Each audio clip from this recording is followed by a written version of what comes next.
welcome, Kingsley, to Methylation Pages. It's a great pleasure to talk with you about Deceased. Now, this new album, Children of the Borg, and more things related to the metal world in general. So we are starting by asking, how are you doing today, and how is the band during the last couple years? I'm doing great, man. Just got back from doing my 2 mile walk. Came in here, ready to roll with you. Got up here. We got together. We found the link to get to talk to each other on the internet. And other than that, it's just a Saturday here. Next weekend, we start playing shows again. The Labor Day weekend in America. We play in Massachusetts, a festival on Friday. We play in Brooklyn, New York, a festival on Saturday, and we do a record release show, basically a homecoming, DC, Maryland, Virginia, on next Sunday night. So it's back to playing live. We've been off a few months. The last thing we did, we went out on a 10-day run with Violence and Ex Order back in April, and that was fantastic. And before that, we've done a few tours. We did a tour. We actually did 2 tours in a row with Bulldozer in America. First, we did the East Coast, and then we did the West Coast. Um, been writing the record up till we recorded it in May. We finished it in June, and it comes out on the 30th of August here. And we're really proud of the record, and we're just getting ready to start ramping up again to go play a bunch of live shows and play our death metal from the grave. Okay, okay. So now talking about from this new album, when did you start writing songs for this new album? And are all the songs new, or did you rescue any compositions that were left out for your previous EP, perhaps the Triangle, or perhaps for the last album, Trash Times or Reddish Moon Height? No, we just everything's fresh. We've always had extra risk, but we just kind of keep up with what's in our mind when we do this. We've been writing it for about the last 3 years. I would say since about 2021, we started really digging into the record, and it came together pretty quick by deceased standards. And one of those reasons is the main songwriter, Mike Smith. He retired. He's finally retired from work, and he was living overseas, actually in Jordan, working for the government for quite a few years, and he kept coming back to America about 4, 5, 6 times a year, and we'd have to make it work then to write records like Ghostly White, the last full studio record we did. So yeah, it's about a 3 year process, and the material and the riffing is all like at from the last 3 years. Mm, okay, okay. Well, since 1985, the band has a consistent career. Since demos, EPs, a lot of albums, splits, compilation, live albums, a lot of things. So, and I saw that you have a consistent career since you start this band. So, for this, are you always working on a new music, or do you prefer to focus it once you are finishing touring or promoting the last album? How do you decide when it's time to work on a new songs and a new album? Because it's been 3 years since you released your previous album.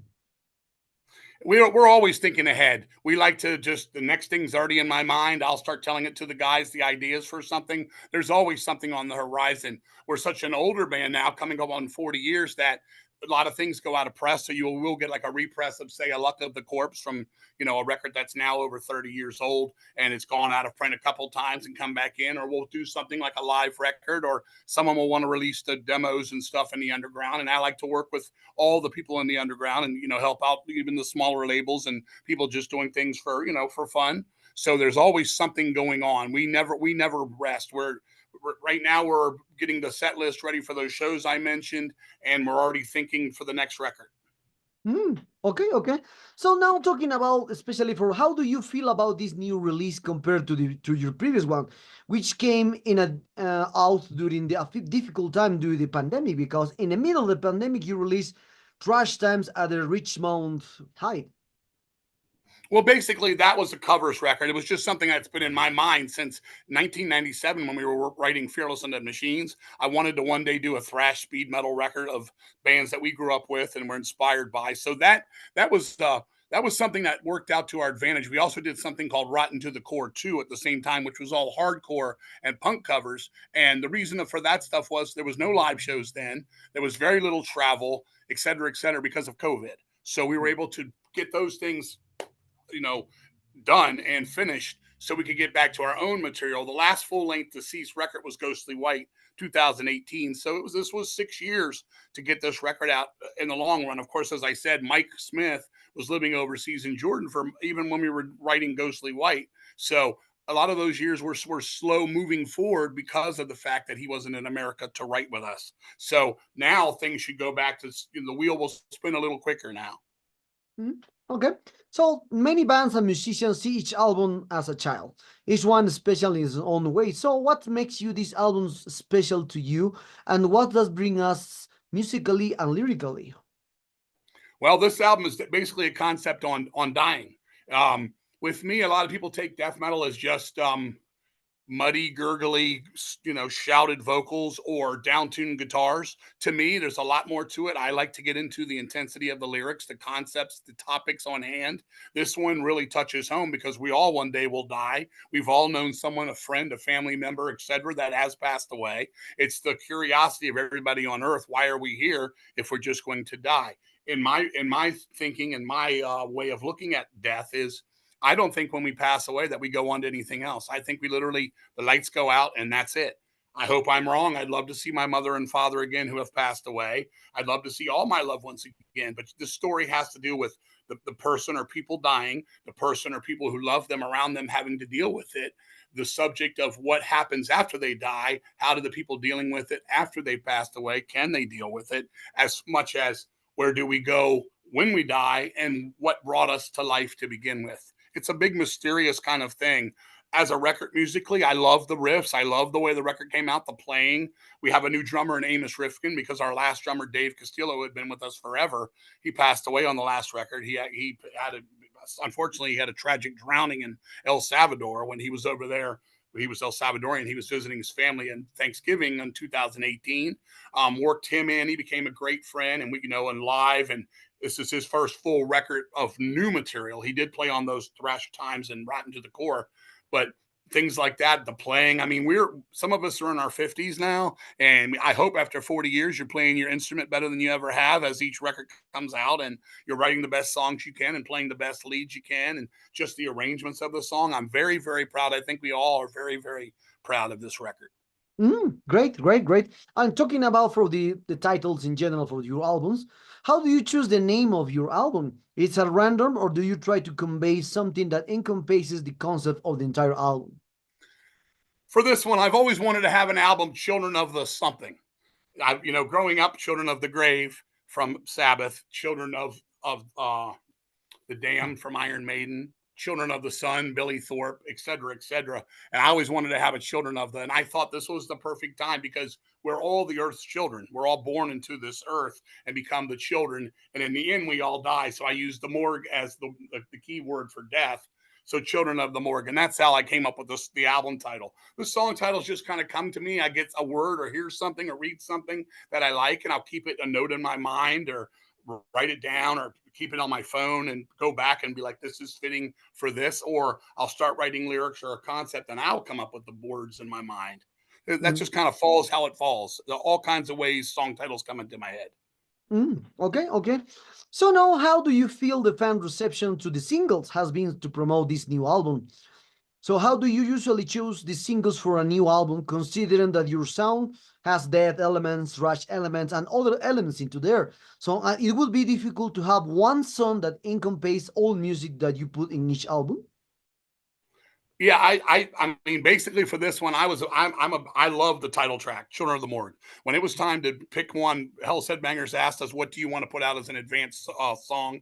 And I was like, "Let's go with Children of the Morgue." It kind of has a little bit of everything that's on the record, and then they wanted to do one more kind of taster for the record, which was "Fed to Mother Earth," which was a little bit of a deeper, more lengthy song. Both songs are pretty long, but a little bit more going on overall in the song. So it kind of give you a little taste of this, a little taste of that, but didn't want to give the whole record away. Didn't want to give all the surprises within the record. This record, as you said, it's all over the place. There's some melodic parts. There's some very fast parts. There's some thrash. There's some heavy metal. There's even that one acoustic piece near the end is almost folky, which someone's like folk on a death metal record, but it's fitting for the moment. And then then it kicks the sledgehammer and goes through your skull.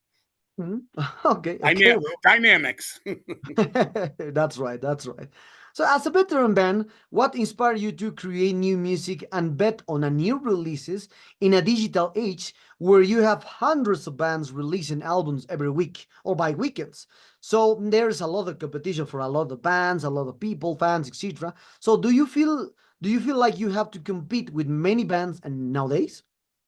Not at all. It's never been a competition for us. We started the band to play music, not to be the biggest band in the world and make the most money and get all the girls, et cetera, et cetera. It was about the music. It really was. And it's 40 years later. When Deceased pretty much started, I was around 14, 15 years old. I am 56 years old. We never stopped through all this. We've gone through, everything in life between the members that have been here. We've had tragic losses of band members.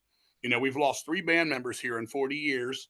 I've had a stroke. I've had health problems. We've had drug problems. We've got wives. We've got divorces. We've got houses. We've got children. We've got cars. We've got mortgages. Just like anybody, it's living. It's what you put into it and how you pace yourself. And with us, it's to this day, it's still a great passion to get together. And it's not easy anymore. Not, all of us live far apart from each other. I don't even live in the same state as where we practice. I drive 225 miles each way to go to practice in Washington, D.C. I live in Pennsylvania, and Mike drives over about 75 minutes each way. He lives almost south in Southern Virginia. And you have to have the mindset to just the want to continue on, and we still do. It isn't like, fuck this, I'm tired of this. It's just not like that anymore. It's never been like that with us. We don't care what's popular, how many albums come out a week. The digital age, everything is here today, gone tomorrow. We understand that, and we just put out what we Hmm. put out. If people like it, that's great. It's an added bonus. But as long as we're proud, we're happy. Okay, okay, okay. Nice, nice. If someone who discover you sees that your origins go back in 1985, they will think you play classic death thrash metal with a lot of influence. But that's not the case. The band sounds is something, as you mentioned, you try to push with new sounds, with the new textures, layers, etc. And you obviously you mix a lot of different styles with the metal. So what is the reason for your musical evolution, and how do you define your sound when they ask you? I mean, really, there is no definition. I call it, if you're going to put it to a slogan, it's death metal from the grave. Now, most people think death metal is just, and I'll use it as an audio, blah blah blah blah blah blah blah. Okay, there's nothing going on. To me, we put the emotional melodies to it, the heartfelt parts. We put the intensity of speed. We put the power of heaviness. We combine it all. It can be fast. It can be slow. It can be noisy. It can be melodic. It can be very talented. It can be very simple. It's all just a big stew that some giant witch just stirs around in a cauldron, and we create Deceased from it. No? Okay, okay. Another detail that captured my attention of this new album, especially Children of the Morgue, is the cover art, because when you try to see there is children there, like a monk there, I don't know. There's a lot of children, like a horror movie, but a horror movie from the 80s, classic then. So what did you try to show up in this cover art? What is the exact meaning that we have to relate the children of the morgue with the children? Well, a lot of textures here. Well, basically, our album cover is a bunch of dead children on it.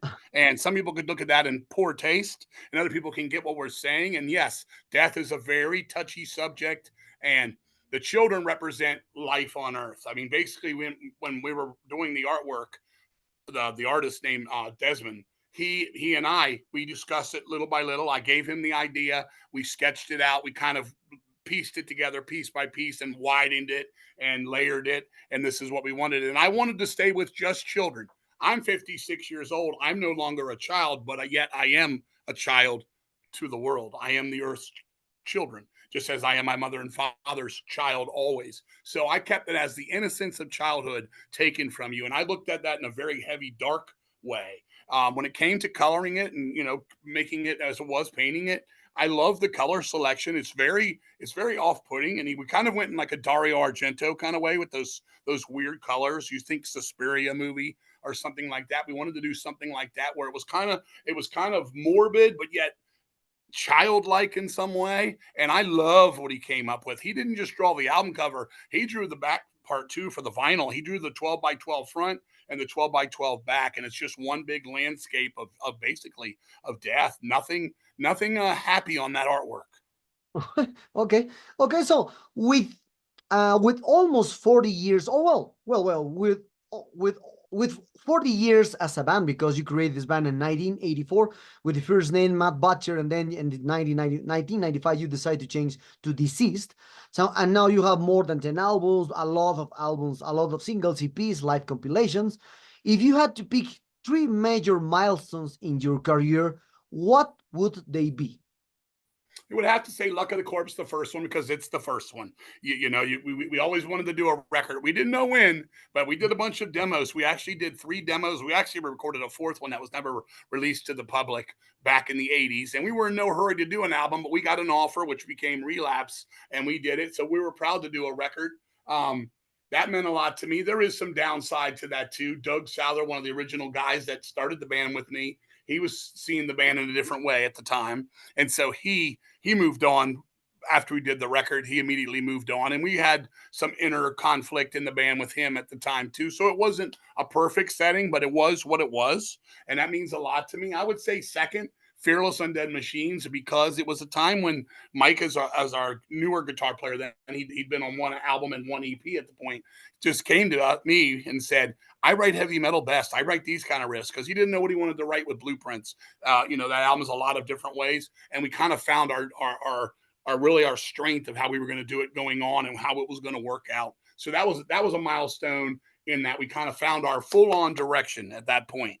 And then I would say the new record, Children of the Morgue, because here we are 40 years on, and I'm still very proud, and I'm very honest when I tell you that I think it's one of our best records. I'm not just saying it because it's the new record and to go out and buy it. Nobody has to buy it. Whatever happens, happens. But as a musician, the founding member of this band, and through every up and down and good and bad through all this, I've been through it all. I'm very proud that this is where the band stands after all we've been through in 2024, that we can still put a record out that we can say is very strong, has some of our best songs, our best playing, a great production, just good times, great feelings within the band, just brotherhood, familyhood. There's a lot going on this record that basically Mark Adams played some guitar leads on this, and he hasn't been in the band since 2007. We asked him to come in. Our live guys that help us out, Matt Eibach and Walt, are on there in pieces, as well as like Mike Bozier, the guy we recorded with at Oblivion Studios. We asked him to put a solo. He's a great musician, and it was just like we all started talking and just going, wow, man, it's been 40 years. So it means a lot to us. Okay. Well, interesting to see. So you guys were a huge inspiration for a generation of metal bands that went on to get even more extreme. So and the genre has kept evolving ever since. What keeps you God's commitment to lean down to do classic stuff, usual death, thrash, this kind of stuff, and then exploring other kind of music like nowadays, like deathcore, progressive, technical. There's a lot of things that happen now into the metal. I listen to any and everything. If something clicks with me, I like it. Some of the newer metal bands don't really do a lot for me where it's gone with deathcore and all that stuff. I am not a fan of the triggered drums. I am not a fan of the cymbal, China cymbal blast that a lot of these bands do. This light hitting, tippy toeing on the snare, playing very fast but very light. I'm from the old school where you kill it. I grew up with Dan Beeler from Exciter. That's that you kill the drum set. The drum set is your enemy. So things like that, I'm not big on. But I love the fact that people are playing. They're learning their instruments younger. The thing that needs to be improved upon on anything in metal music or music in general is a lot of times memorability. Songs are not as catchy as they used to be. A lot of hooks and things are gone. It seems like people just kind of get a formula and go for it. And it seems like the last thing they're going for is the music. It seems like the logo, the band photo, the video is more important than writing the song. The song is just the thing that brings them there. And then you hear the song, you're like, man, they put all this time and effort into the video, and what a great logo. And wow, look at that band picture. It's centered and it's not blurry. But then you hear the song, you're like, but there's no song there. And that hurts me, man. That upsets me as a lover of music. I love songs that you can play again and again, and you're not like feel like it just comes in one ear and out the other. Okay, okay. I also saw that you were working with Hellbangers for a long time now, for a while now. So how would you describe your relationship with the label, and how is important is it to the band? So considering that these days a lot of younger bands are choosing to self-produce and release their music independently. Hell's Headbanger is positively the best label we've ever been a part of. We were with Relapse when they started, and we were coming up the chain. They were coming up the chain. Somewhere we divided. They started making money with other bands. Deceased became less important because we weren't the one selling the most records on the label. It became bullshit and lies. We left them in 2001 too because we didn't get into this to have headaches and bullshit and lies. It's not a business thing with us. We went to an underground label thinking we were going to be in the underground ways, fair price CDs, T-shirts. A man's word is a man's word. That's what we've gotten with Hell's Headbangers. Everything from day one to as we speak right now, and I'm going to use an example in a second. What they've said they'll do, they've done. We've got a record release show, as I told you, it's next weekend. Our CDs and cassettes and records and everything are being made in different plants, obviously. We need the CDs in time for the show. The record comes out the 30th. Our first show is on the 30th. So they wanted to get us the CDs in time. The plant kept giving them the runaround, blah, blah, blah, blah, blah. They went ahead and sprung for expedited. This is coming from the Czech Republic to Pennsylvania, the United States in 3 days. They did an expedited order. They looked out for us. They hooked us up and they stayed on it. Had this been Relapse, any time after maybe the first 2 or 3 years, we would never even got a call back. Me, and I'll speak especially for Eric at the label. He was with me every day, every step of the way. We were both stressing it out because obviously we want the records there in time for the shows. You play the shows, you're like, we have a new record out, go look for it, instead of, hey, it's right over here at the table. So everything they've said they've done, they've done. They're very professional. I love the look of their product. I love all the guys that work there, the girls, the people that work in the where they send stuff out, the mail room, I guess you'd call it. Everybody's great, man. And when we go to the shows up that way, they come out and support us. I can remember, like, I'll just again go back to Relapse. We'd go to play where they are. They wouldn't even come out and be like, hey, man, good to see you, man. And brotherhood, just the underground unity. They didn't have it, and these guys do. And I love them to death, man. I'll do anything for them, and they're 110% genuinely, fucking great. Mhm. Okay, and now talking about the promotion for this new Children of the Morgue. So, what kind of plans do you have for this new album? Perhaps you will embark tours, prepare some festivals in Europe, Latin America. Who knows? What kind of plans do you have in general for these Children of the Morgue? Or perhaps you are already working in a new album. Who knows? We know we will go out and we will play. We have these shows next weekend in Labor Day. Like I said, Massachusetts, we have Brooklyn, New York, and we have Washington, D.C. In October, we're going to do a festival in Hawaii, the Volcanic Strike Festival with Sabat from Japan. Exhumed will be there. The classic punk bands Verbal Abuse, The Accused will be there. It's gonna be a blast. That's our first time going to Hawaii. In December, we're gonna do an East Coast run of maybe 10, 12 dates just for fun, right before winter really packs it all in. And then in March, when winter's kind of finding its way out the door, we're going to do another tour of the East Coast up into Canada with a bigger band. I can't say their name right now because they haven't announced it yet, but that's going to be a special thing. We'll be going up into the East Coast side of Canada of the United States. We'll be going up over there, up into there. And then in May, we'll be doing a couple festivals on the West Coast and in the Midwest, and we'll be doing all the states that a lot of bands don't go to in the United States. I don't know how much you know the United States, but it's like North Dakota, South Dakota, Montana, Wyoming. These are states that a lot of people don't go to. They're very big states and they're very small scenes, supposedly. These are a couple states that we've never been to in all our years. We want to go up there, bucket list, get that done. And then there's plans to come back to Peru. There's plans to maybe go to El Salvador, maybe Brazil, as far as that goes. And there's also in August talk of going to Europe and maybe get to Greece and Italy and England and Belgium and so on. So we're ready to get out for like the next 9-10 months and go for it, man. Next year is our 40th anniversary, though to me it's right now. We'll call it the 40th anniversary since we changed the name in '85, and we're going to celebrate that too. We're going to be doing a double CD called March of the Cadavers with Hell's Headbangers, which will be a song or two from every record we've ever done. There'll be unreleased tracks exclusive to it. We're going to write 2 songs exclusive for the release. We're going to do 2 covers for it, which are Lady Lust from Venom and Die Young from Black Sabbath. We're going to re-record a couple old demo songs from those 80s demos, and we're going to just celebrate all the years of what we've done. Like kind of what I told you doing this record. It's going to be a year long. Here we are, man. It was 1985, and now it'll be 2025, and yeehaw. Okay, okay. Well, Switching gears a bit, there is a lot of talk. There is a lot of talk these days about the advancements of artificial intelligence and how it's being used in arts, including music composition and graphic design.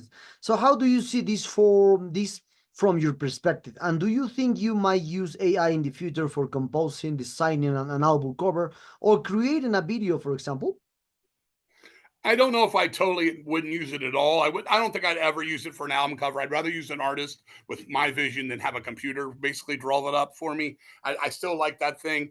Maybe a T-shirt art or something once in a blue moon. I've seen some of it. We actually talked with Hell's Headbangers about some of the insert pictures for the new record, which we didn't end up using any of them. But there's some neat artwork that comes from it. But I'd also rather give all these artists and people I meet on the road, like, if you ever need artwork, or if you ever need artwork, when I'm on the road, I'd rather talk to them and, have them do it, because it's a live person, and, it's just an interaction with another human soul. So that part of it, yeah. And the video, who knows, with the digital age and the things we do, maybe we'll throw some weird, creepy footage up from the AI along with the regular stuff.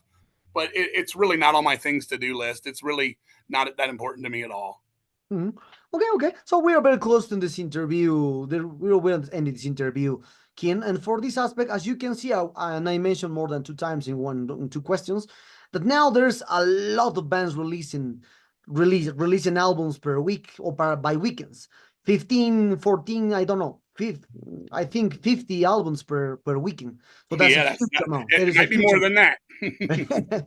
Yes, that is true. So now, a lot of when I spoke with a lot of musicians from the 80s or 90s, they think some of people say that it's good for the scene to have a lot of releases because there's a new band, new albums, etc. But for other point of view for these artists, they thought that that usually they have the if we have a lot of releases, the scene is too saturated to understand or to hear all music now. So from you, and what is your perspective about these over releases around the metal scene each weekend? You can't stop what comes out. I mean, if there's 1,000 bands, there's 1,000 bands. What would be nice is if 1,000 bands took the time to write songs and came up with stuff. There's a thing with me. It's always been quality over quantity. Meaning, I'd rather hear one good thing than 1,000 not so good things. And a lot of bands I hear now are rehash of rehash of rehash of rehash. And my example I used this the other night in an interview was, there was an Iron Maiden, and then from Iron Maiden there was a band called Queensryche that sort of sounded like Iron Maiden. Then there was a band called Fate's Warning that sort of sounded like Queensryche, who sounded like Iron Maiden. And then you could go to a next band down the line as the time goes on. And now here it is, 2024, and you go see a band, and someone says, "Oh man, yeah, they're pretty good. They sound just like Iron Maiden or Queensryche or Fate's Warning." It's like, do you want to hear that, or do you want to go back and hear the originals, or the first generation inspired bands? For me, it's just gotten so. Most of the bands I hear are just so average, subpar. There might be talent there, like a good guitar player, or what a singer, wish they had songs, or what a drummer, wish he had a band around them. There's a lot of that, and very rarely will I go and see something. I wish them all well. I want everybody to succeed. But if I'm being genuine with you, most of the music I hear these days is not very good. It's not something that I want to buy or continuously play. I'll check it out. I'll wish them well. If they want some, informative knowledge from what I've gone through, I'll gladly throw, suggestion at them. But you can't stop what comes out. You just got to, all I'm saying to anybody that may get in touch, hear this interview, is basically give it your all. Be 100% into your music. That's like when we started out. We did, as I said, we did 3 demos: 1986, 1988, 1989. And we did do a fourth demo for ourselves without a record. These days, people just bypass the demos and do a record. We needed time to learn our craft, to get better at our craft, to learn how to arrange a song better, what works for us and what doesn't work for us. We didn't just go out there in a snap of a finger like today. You and me, I could tell you've got to see this movie from my friend. It's called blah blah blah blah blah. As soon as you and me are off this computer, you could Google it and learn everything about it. That's how today's world is. Now, if I told you that years ago, man, that guy from Deceased was telling me about this movie, you'd have to either, if you really wanted to, find out more, you'd have to look other ways, magazines, or, word of mouth. That's all we had when we were younger. When I was a kid, pen pals. You would have to, if we were doing this interview back then, we had two ways to do this back in the day, my friend. We call each other and one of us gets a long distance bill and it's Mm. shitty. And our parents go, God damn, who are you talking to on the fucking phone overseas? This is $29 for 30 minutes. Sorry, mom. Or we write letters to each other and I wait a week for you to get it. You respond, you send it back to me, and we're 2 weeks in and a couple stamps out. That's all there was. But now it's the snap of a finger. We did this, you and me. I've not known each other more than right now 30, 40 minutes. And we've already done an interview and everything. And that's a good thing for the world. That this speeds it up. This is cheaper, it's easier, it just gets things done quicker. But it's still got to have the passion and the inspiration and the desire to do your part of it in mind, to make this an interesting thing, to make for you and me and all that. It's not just, oh well, it's done, click, hang up. All right, who's next on my shit? Let me go talk to Billy from fucking Ass Massacre or whatever the next band may be. Okay, okay. Well, we are very close to this interview. And one of the last question is about your last gig in Mexico in the Candelabrum, because I was there. I remember very well that I in front of you trying to sing your songs. So how was the experience to return to this festival, and how will you expect perhaps to play in another festivals in Mexico, Brazil, or as you mentioned? We loved it. We had a fucking blast.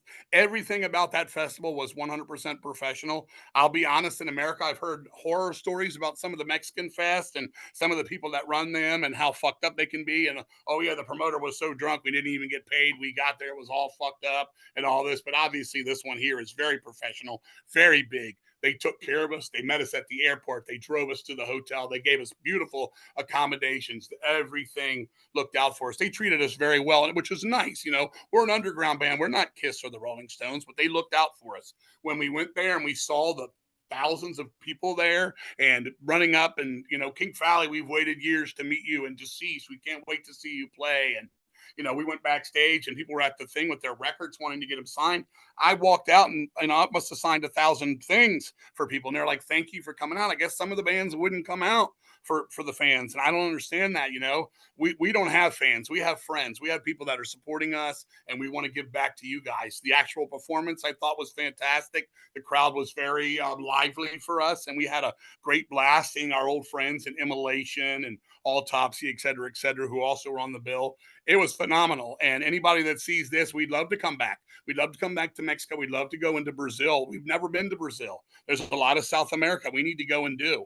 This band in our later years have toured a lot more than when we were younger, because two of the guys in Deceased for so long had real hard jobs to break away from. So for years we didn't get to do that, but now we're ready to go do that. So anybody that can help, we by all means, please get in touch. Okay. Okay. Well, Kim, the sad times arrive at this interview. I hope you enjoyed this interview like me. Thank you for your time. This new album is a great one. Congratulations on it. And perhaps do you want to add something to your Latin American fans that expect your return, especially in Peru or perhaps other countries that you play here, and obviously Metallarium followers? I just want to say first, thank you for the support. Thanks for a nice interview. It was great talking with you. Anybody that hears this, reads this, sees this, or in any way, thank you for the support. Deceased does what we do. We're not out to do anything except play our death metal from the grave. It's all about fun and good times and playing our asses off and never slowing down and never giving in to the man, just staying wild and ugly and free, man. So up the tombstones and long live the loud.